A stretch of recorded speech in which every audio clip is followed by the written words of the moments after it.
The Secrets of Stargate is brought to you by the StarQuest Production Network and is made possible by our many generous patrons. If you'd like to support the podcast, please visit sqpn.com/give.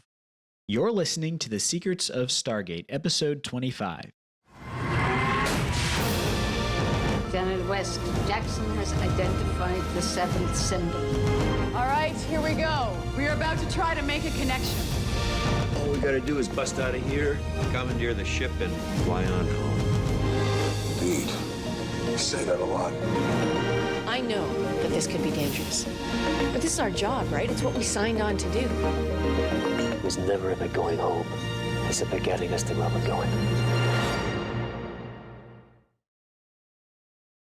Hi, I'm Jack Berrezzini, and you're listening to The Secrets of Stargate, where we talk about the hidden meanings and deeper layers found in the Stargate movies, TV series, and more. And joining me today are Father Cory Stika. Hi, Father. How's it going, Jack? It's going well. And Lisa Jones. Hi, Lisa. Hey, Jack. And Victor Lambs. Hey, Victor. Hi, Jack. Today we are discussing the 4th episode of Season 2, The Gamekeeper. Did you want to give us a quick rundown of this episode, Victor? Sure do. It'll be super easy. Barely an inconvenience with this one. SG-1 finds himself on P7J 989, which is located in Queen Elizabeth Park, Vancouver, under the Blodell Observatory Dome there.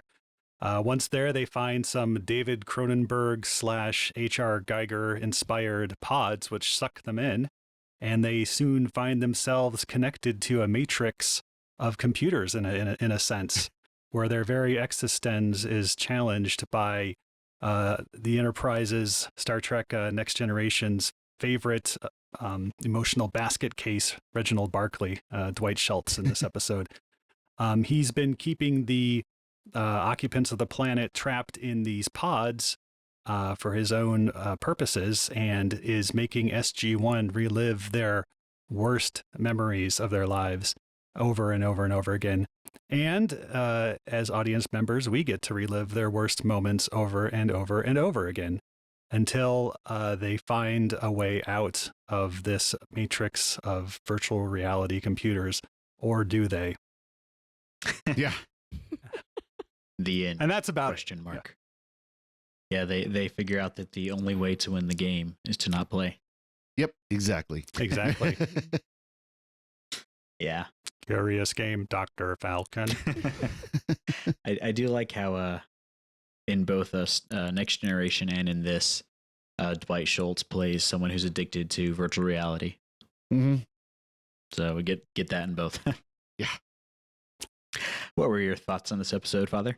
You know, this is one of those, you don't think too deeply about it. It's not too bad. Of course, Dwight Schultz being Dwight Schultz is, I mean, already immediately bumps the episode up a lot, because he especially at the end when he's just throwing a fit because the people are picking the real reality. Yeah, Victor did the knuckle in his teeth thing, you know, that he did, because they're actually picking the flowers. They're going to destroy the planet because they're picking the flowers in this garden. Boy, you know, since this was an actual garden in, you know, park in Vancouver, I'm sure they had to plant, you know, prop flowers for them to pick, because I'm sure I doubt the city would be happy about them picking real flowers. Yeah. Those are some awfully plasticky looking tulips. So yeah. What about you, Lisa? Oh, this episode it's just a fun one, right? I mean, you get the well-known guest star and lots of tongue-in-cheek, lots of sarcasm, I mean, for such a, I'm sure we're going to say, dark topic if you really think about it. But on the surface, it's just a lot of humor and a lot of fun. And I don't know. It's always I just think about them chasing the gamekeeper through the garden and him running with those robes. It's just, it's one of the standouts. What about you, Victor? Yeah, I like Dwight Schultz whenever he appears. I think it was kind of a little bit of a waste of a comedic guest star. They do it a lot better with Dom DeLuise in season 4, I think. But you know, it's a very enjoyable episode, apart from having to rewatch the same thing over and over and over again, which gets old pretty quickly there. But I also, you're watching these tragic moments unfold over and over and over again, and then you have Dwight Schultz kind of camping it up and not really settling on an accent. Like sometimes he's part German, sometimes he sounds South African. You know, it's kind of a, there's a disconnect there, but it is kind of funny to watch the way the different cast members play it. You know, Daniel Jackson, Michael Shanks is turning it up to 11 in his scenes.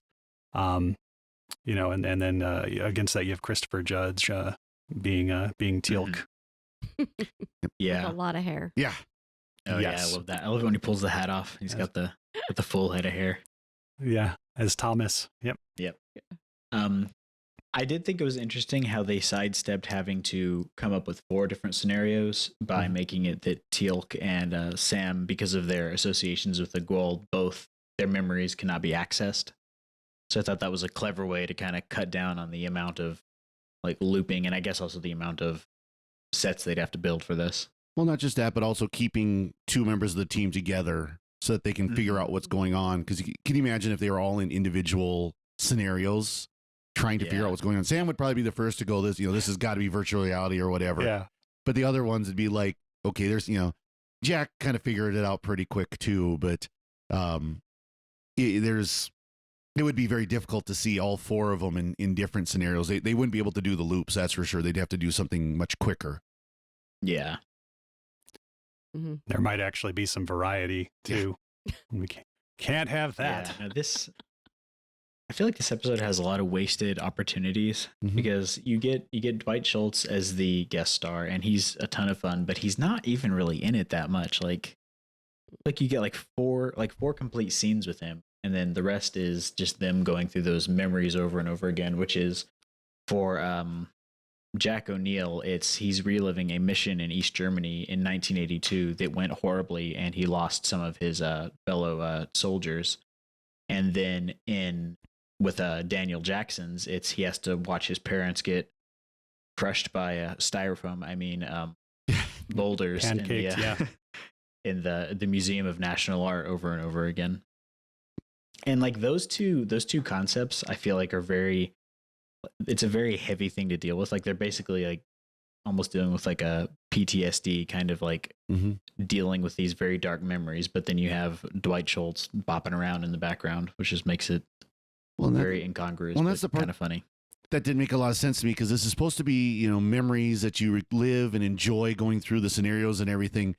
So instead of picking, I don't know how you could have better asked out a possible girlfriend or something like that. Instead, it's let's go to the most tragic moments of your life and try to figure out how to win at the game of the most tragic moments of your life. Right.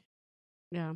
And he said, you've always wanted to, you've thought about how to relive these, how to make it work, how to fix it, how to prevent the tragedy. And so that's what he said grabbed onto. It would have been a little, I think their psyche would have fought it less if it had been something happy. Yeah. And now that you mention that with the guest star, like that would have been a way more fun way to do this. Like them trying to ask a girl out and then him like trying to give them pointers on how to like get through it or something. Like, that would have been a lot more fun than what they settled on, because that also makes the residents, who are the other people on the planet who've been in stasis for 1,000 years, it just makes them seem like weird, creepy voyeurs who just want to watch people suffer because they're just kind of standing there staring. Yeah. I don't think they know what they want. Well, they've been doing this for 1,000 years. Yep. Yeah. Yeah, you mentioned Dwight Schultz being underutilized. I checked; it was 16 minutes before he even shows up for the first time. So that's over a third of the way through the episode. But yeah, I mean, Jack is a Air Force pilot. Why not have him like reliving flying a jet plane really fast? That would probably be, like those old VHS tapes they used to sell of like F-15 flight or something. Yeah. That would be pretty. That would be pretty exciting, I think. But instead we get like the Greek chorus squad just kind of like moping around in the back. Yeah, rocking their Nazgul costumes. Yeah. Yeah. Sort of. What was up with Carter's costume? I think it was just supposed to be vaguely 60s. But Daniel how old is Daniel and how old was he supposed to be and what was that outfit? That was crazy. Well, because Daniel was wearing basically a hoodie, but it was kind of like a knit hoodie or, Yeah, like one of those Nehru. Yeah. So it's supposed to be 70s? Yeah, like 60s or 70s. Yeah, I think so. Yeah. So, yeah. Because I guess if you figure like Daniel Jackson be what in his late 20s, early 30s during the series, at least beginning of the series, yeah, 70s would have been about right. Would have been it. He would have been born in 68, 69. I forget if they reference that when they do go there. 69. So. I don't think he was born yet, right? Let's see if they should. 65 is when he was born, according to the wiki. Oh, okay. Okay, there we go. So it would have been 69, 70, and but we do in that scene get introduced to one of my favorite Stargate characters, Jake, who is one of the guys lifting up the They mention Jake a lot, and then finally we get to see Jake at the end of the episode. So it was pretty rewarding to me as a member of Team Jake. I'm looking for anything that stands out in this episode. Yeah. The little swirly like tornado computer animated effect when they pop in and out. I like that. I think that I wish that was like the Enterprise the transporter beam effect, because that looked really cool. It just made me want to play Myst when I saw it. It had that vibe. Yeah. Well, one thing I did get a kick out of is so in Jack's scenario, it's 1982, and they're talking about blown satellite recon.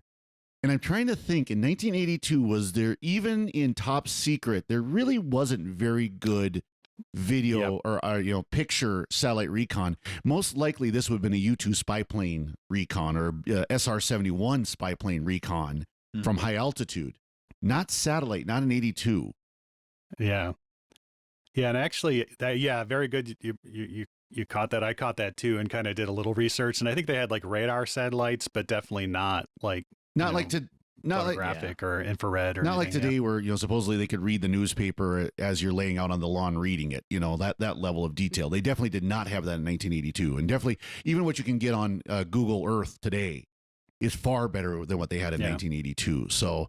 I kind of wonder why they threw that one in, only because in the late 90s, mid to late 90s when this came out, satellite recon was starting to actually be a real deal. Maybe, I guess we could headcanon it to say maybe they relayed the information to a satellite to send it to them quicker, even though it was captured by a plane. Sounds good.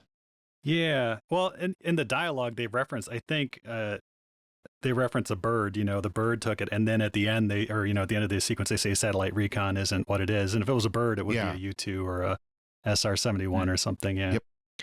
I do like the camera trickery they do in that the first scenario, the first time they go through it where John gets killed and they run with Kowalski, who gets another cameo, and they could put their backs to the wall and they're like, where's Kowalski? He's right behind us. And they turn around and it's the start of the scenario again. Mm-hmm. I thought that was I liked how they did that visually. Exactly. Yeah. This is like whenever I would play like Splinter Cell or something, and I just fail the mission and have to restart it over and over and over again. Mm-hmm. And it's kind of the elephant in the room here, and it gets a partial pass on this because it was released in 98. And of course, The Matrix came out in 99. Mm-hmm. And this is even more similar to another movie that came out in 99, but was in development and actually had been shopped to MGM, who had turned it down.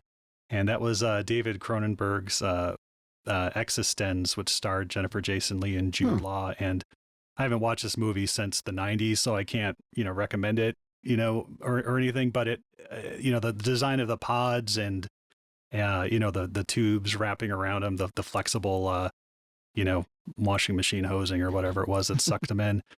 So it's very, very similar. And this is like this is, written by Jonathan Glassner and Brad Wright, who worked on The Outer Limits. So I can see this as, potentially a story idea they had for The Outer Limits, reliving your worst nightmares over and over again, or your worst memories over and over again, and then adapted to Stargate when they took over, or created SG-1. Well, it's, virtual reality has been a concern for a long time. That is this will it take over our lives? And long before this even came out, and of course now we got Facebook, which Facebook is looking at this episode going, okay, we need to create those. Yes. I mean, even if you look at the way Facebook's algorithms run, like they're designed to show you the worst thing, so it is similar in that way. Mm-hmm. And then of course, after they basically they both individual groups tell the gamekeeper they're not going to play, and he gets mad and he lets them go, which is a very obvious twist that they're not actually out of the simulation. And we get Jack even calls it. Who is it? Sam says, "This seemed too easy." He goes, "Yes, it did. Let's go." Yeah. Yep. You know, they just So they gave an call opportunity it for a lot of fun in the back end of CC, right? Yeah, and the highlight of the episode was fake Hammond, in my opinion. Yeah. Yes. Trying to sell them on the virtual world. Well, I even wrote. Seems like it'd be I fun. even wrote down at that moment, "Are they still in the Matrix?" ? And then fake Hammond shows up and starts spouting off about how they need to go back in. Yes, they are. Yes. Yeah. And then Jack gets in his face, which had to have been Starts a lot of pulling fun. on his ears. Yeah. Yeah. Yep. Yeah. I do like how he decides to mid-run when they start chasing him. He turns back into Dwight Schultz, the robes, and he's like doing like this really awkward run with them because he has to like hike them up. So that was good. Yeah. I wonder if that's the point when Don Davis said, "Okay, I've run far enough." Oh yeah. Yeah. Time to sit down. They did a good job matching up the the actors and stuff there. You get that 90s, mid 90s, morph effect that was everywhere at the time. Michael Jackson's black or white video thing, but in this case it's bald or wearing a silly hat, I guess. Yeah. And I love that hat. I mean, gosh, that was an amazing hat. And like the big tail down his back. Yeah. Mhm. Yeah. Yeah. It matched his turtleneck, and it's funny because I kept looking at it, going, "Is it stiff? Is it fabric? Like, what is it?" Which I shouldn't be obsessing that much over his hat, but I was. Yeah, this episode and the next one, their costume game is really on point. Yeah, definitely. They're rocking it. And so we get they get put in the brig, and Kowalski comes to them and is again trying to convince them, like, "Hey, this isn't so bad. I'm back. We can have all sorts of fun." And they're not having it. They just he doesn't even. The thing with the gamekeeper's plan that doesn't make sense is he doesn't even try to entice them with any sort of like, well, here's like something really fun and really amazing, and why wouldn't you want to live here? He's just like, I showed you your most traumatic memories. Now I want you to stay. Like he did not lead off with the best option. Take the blue pill and you get a nice juicy steak at least, right? Exactly. Otherwise you're eating gruel on the what was the name of that? The Nostradamus or whatever that ship was called. Yeah, Nebuchadnezzar. Yeah. Nebuchadnezzar, yeah. Yeah, that was it. Sorry. I haven't seen that movie since the 90s. We'll have to watch it soon because there is number 4 coming out soon. Oh, yeah. I did just rewatch all those, and I know this is a complete tangent from Stargate, but I don't know how much else we have to say about this episode. Yeah. The first one is not as good as I remember, and the sequels are not as bad as I remember. Oh. Oh, really? Oh, because I remember the sequels being not. They're all just kind of all right. Yeah. I do like the Wachowskis' Speed Racer movie. That is worth watching over and over and over again. So 2005, I think it was, or whenever it was. The Speed Racer movie right onto is a excellent. tangent. Yeah. Right. Yeah. There we go. We didn't talk about, what do you think about Kowalski popping back up? I mean, they could have used just generic soldiers, right? Yeah. Well, yeah, it was good. I like him better when he comes around the next time. I think this was the kind of the playing into the tragedy, where this was probably one of the most tragic, the first real tragedies O'Neill had to deal with on the Stargate program. But of course, Kowalski was a friend of his from even before the Stargate program, so you can see that being a major thing in his mind of how could we have prevented that from happening in the first place. So. Right. I don't feel like they, both with Daniel Jackson and with Jack O'Neill, they don't really explore any of it, though. They just kind of drop them into the scenario and they go through it twice each, I think, and then they're just like, nope, I'm done. Yep. Like there's nothing really there. Yeah. We just how quickly and Daniel Carter figures it out. She's like, this can't be real. This has got to be, virtual reality. And, Jack's over there thinking it's a, what?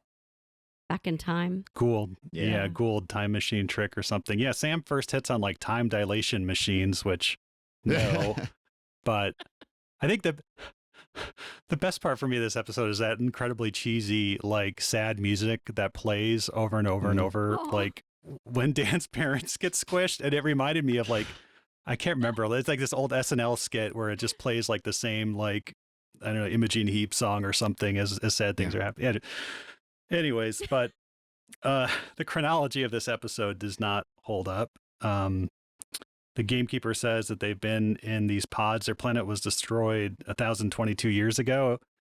Assuming they have like human lifespans, which I guess you can't really assume, he's been leaving the pod like periodically for years. He should be very, very old by now, but you know, maybe they live for hundreds of years. I think it was the pods extend their life. So he leaves it for a little while, works in the garden, goes back in, gets extended, continue. Yeah, but I mean, if you're leaving it, like even if you left it one day a week to take care of the garden over the course of like 300 years, like you would age, what's like 1/7 of, I don't know, you would have aged like probably 50 years. Who said he He didn't? was only like 10 Yeah. when it started. That's true. That would explain, well, no, that wouldn't really explain much. His behavior.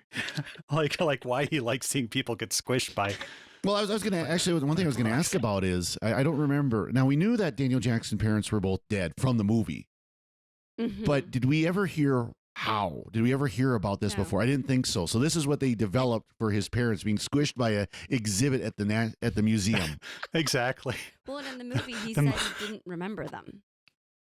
He just blocked it out, I guess. I think wouldn't they want to said he was remember my too parents if they died this way either. And they were jerks to you right before it happened. Yeah, it's like. Well, and then, okay, let's just question why they're standing under these allegedly really heavy styrofoam pieces, right? That are being moved by cranes. They don't Right? listen to OSHA. Why? They had the utmost trust in Jake, is all I can say.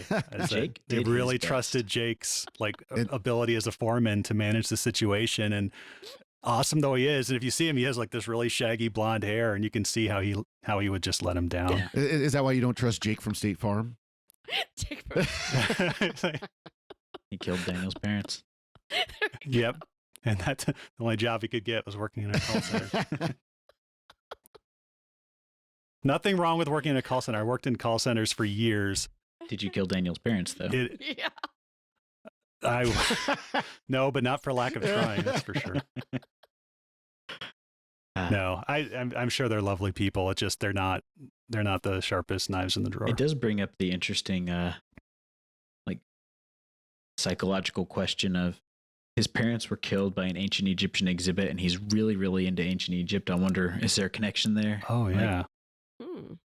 Could be.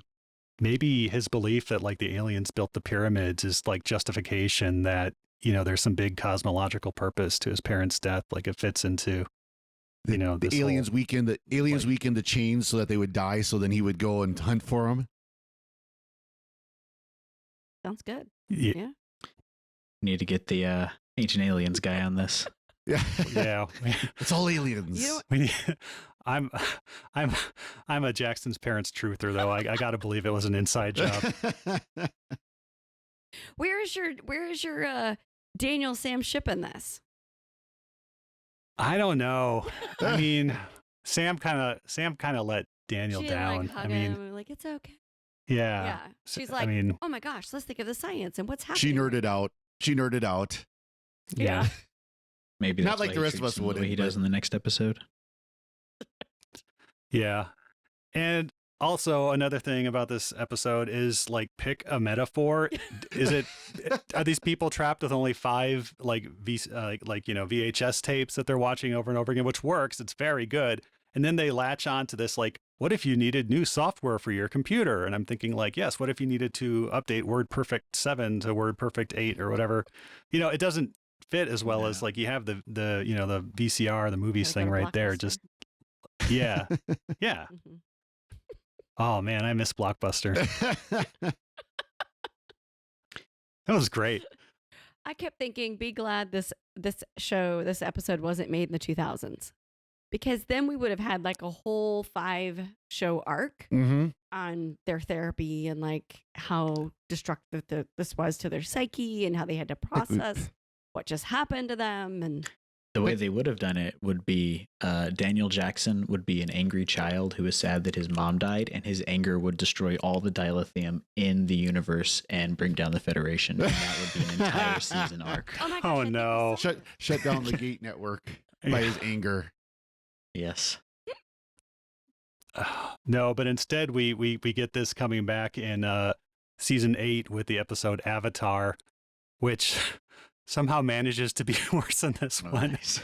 where Dr. Lee is experimenting on the pods and puts Teal'c into, because Teal'c needs a challenge to train, and puts him into a very unconvincing first-person shooter that he can't escape from. Didn't like that It's one. the most, literally I forgot the most that they brought these things forgettable back. episode. Yeah. Yeah, it took me a minute to remember what you were talking about. I'm like, Obviously, that's one I blanked out, so it'll be fun when we get to that one. Yeah, right. like Yeah. watching it for the first time. Yeah. So unlike them, we do not get to relive it. Yep. Nice. I think that about covers it, at least on my We end. got everything. Y'all have any other thoughts? Nothing here. Oh, nice callback to the movie when there's flowers and they're in the vision or in the garden. Daniel sneezes Yep. That's right. at the Oh, end, yeah. which is a nice callback to his allergies. So, yep, Haven't seen every those thorn in a has its rose. And where there's a garden, there's snakes. And Dwight Schultz. Indeed. Yes. All right. Right, and before we go, we'd like to take a moment to thank our patrons who make it possible for us to create the Secrets of Stargate, including Richard L., Kevin B., Kim L., Michael S., and Craig C. Their generous donations at sqpn.com/give make it possible for us to create the Secrets of Stargate and all the shows at StarQuest. You can join them by visiting sqpn.com/give. Be sure to follow the show in Apple Podcasts, Google Play, Stitcher, TuneIn, Spotify, iHeartRadio, or on the SQPN YouTube channel. To find previous episodes of Secrets of Stargate and to send feedback, please visit sqpn.com/Stargate. You can email us at stargate@sqpn.com or follow StarQuest on social media at facebook.com/StarQuestMedia or on Twitter at SQPN. You can also join the StarQuest fan club mailing list by texting StarQuest to 66866. Send StarQuest to 66866. We'll be back next time when we'll be discussing the next episode of SG-1, Need. Until then, Father Cory, thank you for joining me and sharing the secrets of Stargate. Thanks, Jack. Lisa Jones, thank you as well. Thanks, Jack. And Victor Lambs, thank you too. Thanks, Jack. I'm off to try the plethora of variations that have been weighing on my mind. And once again, I'm Jack Berrezzini. Thank you for listening to the Secrets of Stargate on StarQuest. Anyway, I'm sorry, but that just happens to be how I feel about it. What do you think?